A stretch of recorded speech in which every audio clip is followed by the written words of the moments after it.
Alright, so Saints Row is launched, and it's not looking good. The Metascore, which I'm on the PC version on Metacritic.com, 69. And that's only on 18 reviews, but still. And you know how the way these fucking shills are. I mean, shit. I'm actually on the PC version because it's got the highest Metascore and user score. Because on Xbox Series X, 1.9 and a 67. Stadia, 0.2. PS5 actually has a 2.9 on the user score, but the Metascore is only 63. Anyway, the point is, people aren't happy about it. But I mean, you can get a 95 from Gaming Nexus, but 80 from them. Let me close that shit. But basically, the biggest problem is number one, there's a lot of bugs. I mean, it's one of the buggiest games. I've heard people say that it's the buggiest launch since Skyrim, which, hey, it's pretty damn buggy. Now, can they fix it? Oh, hell yeah, they can. Of course they can. Will they? Yeah, we'll see. But how this one is here. Mew PlayStation.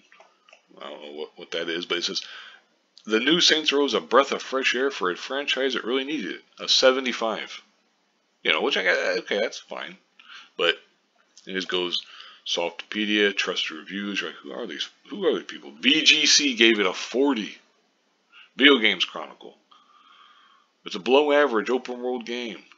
Okay, let's check out more of them. It goes on. IGN Japan, an 80. You're like, okay. PlayStation Universe, 80.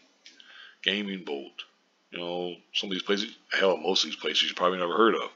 But maybe some, yeah. I don't want to, it doesn't discount things just because you ain't heard of them.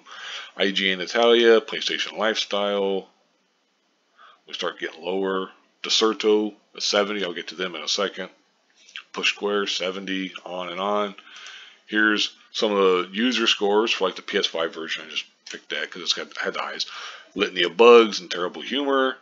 People got some major problems with it. Terrible mechanics, bad humor. Now you can sit there and say, well, these are zeros.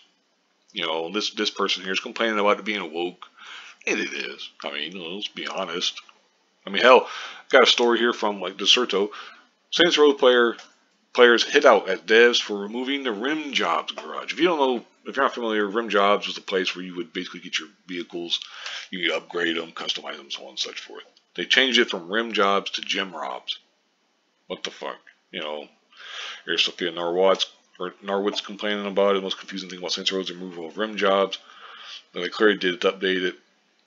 I'm just baffled by these creative decisions. Who is this game actually for? How can you call yourself Saints Row while being afraid to make an inoffensive sex pun? Exactly. It's like you're fucking Saints Row. Alright? You're not some fucking hoity-toity, artsy-fartsy bullshit. You're fucking Saints Row. You're supposed to have toilet humor.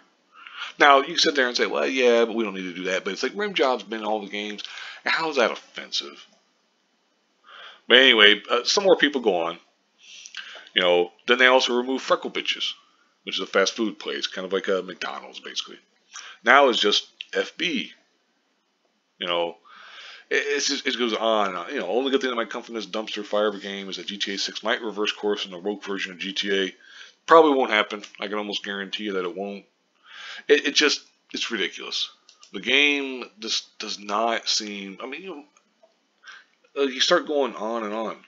And I know a lot of the bigger places. Hell, comicbook.com gave it a 60. It may not be the grand return to the franchise, but that doesn't mean it's not worth giving a look. It's right for hours of co-op fun. That is one thing. If you like playing co-op and stuff, okay. But the characters are lame. The humor is non-existent. It's just they've taken away a lot of what makes Saints Row Saints Row. It's like, what are you guys fucking doing here? And it goes on and on. Hell, We Got This Covered gives it a 60.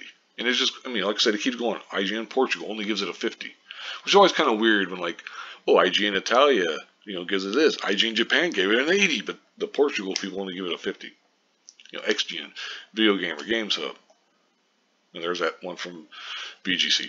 In progress and unscored. Of course, a lot of the bigger ones, because it's, they try to hide behind some bullshit, but they don't. A lot of more like the bigger sites don't like to give out actual review scores, because if they give out a score and it's fucking harsh, they're gonna the company's gonna get all pissy with them, like Eurogamer, I can't help but admit I'm having a smashing time, quite literally, with Saints Row. Yes, the story is trite at times, and yes, much of where that story takes, you can feel it. Much of where that story takes, you can feel a touch ridiculous, but it's to the team's credit that this definitely sidesteps the issues of its predecessors, because it basically the woke shit and everything. Yeah, the AV Club. It's like, they don't want to give a score. Confusing game. I can't say I didn't have fun with it. You know, then they talk about if you need a big map of stuff to checklist your way down, the game will absolutely scratch that itch. Its tonal issues are weirdly a function of making its characters too likable, which is bullshit. But it's the AV Club. You know what do you expect? The AV Club's a bunch of fucking weirdos and just, I mean, you hate to say it, but they're just a bunch of simpering weirdos and cucks and stuff. It's like, they don't, I mean, but whatever. It just, like I said, you don't want to give too much credence to just user reviews right off the bat. Although the fact that this guy gives it a 3, basically anytime I see a 0 or a 1 for a score, it's always like, I don't, because like, is it legit? Is it real? Same with a 10. If you give it, if I see a bunch of 10s, I'm like, okay, is that legit or is that fucking corporate shilling? Or is that just, sucking a company off or whatever? So the fact, this guy gives it a 2. Copy paste rip off of other game concepts plastered with unwanted political writing, douchey characters, poorly designed mechanics, and lazy layering of graphics. I can't even fucking talk. But anyway, and it's not good.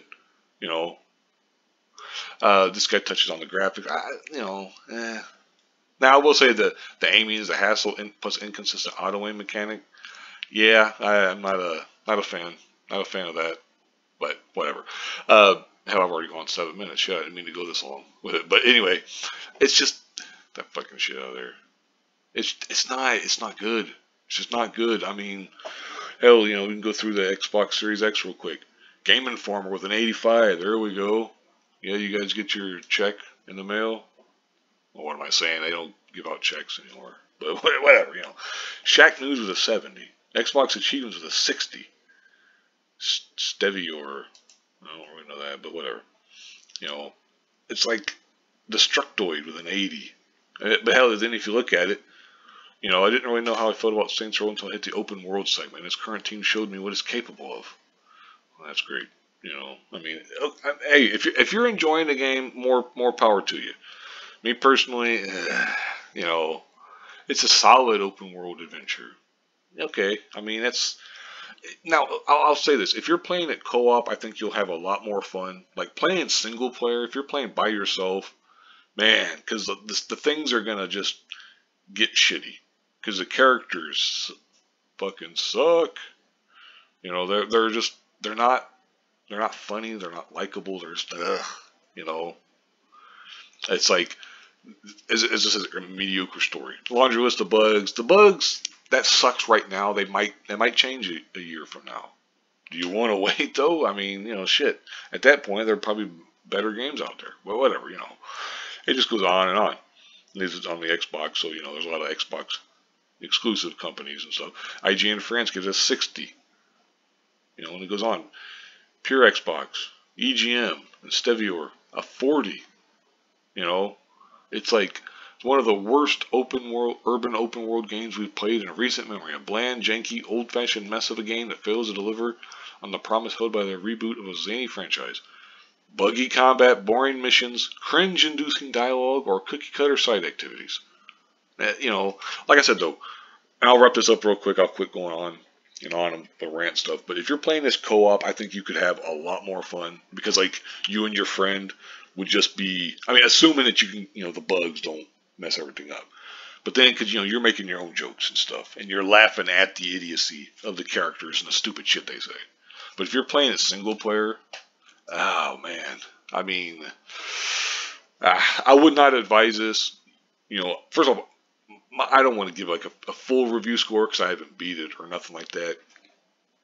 I would give it at best, like, okay, single player, I would give it probably a 3.5 or a 4 out of 10 because of the bugs. If they can squash those bugs and stuff, I'd probably maybe go up to a 4.5 or maybe even a 5 because the game, but at the same time, that's if you're playing co-op. Single player, I'd say like about 3.5.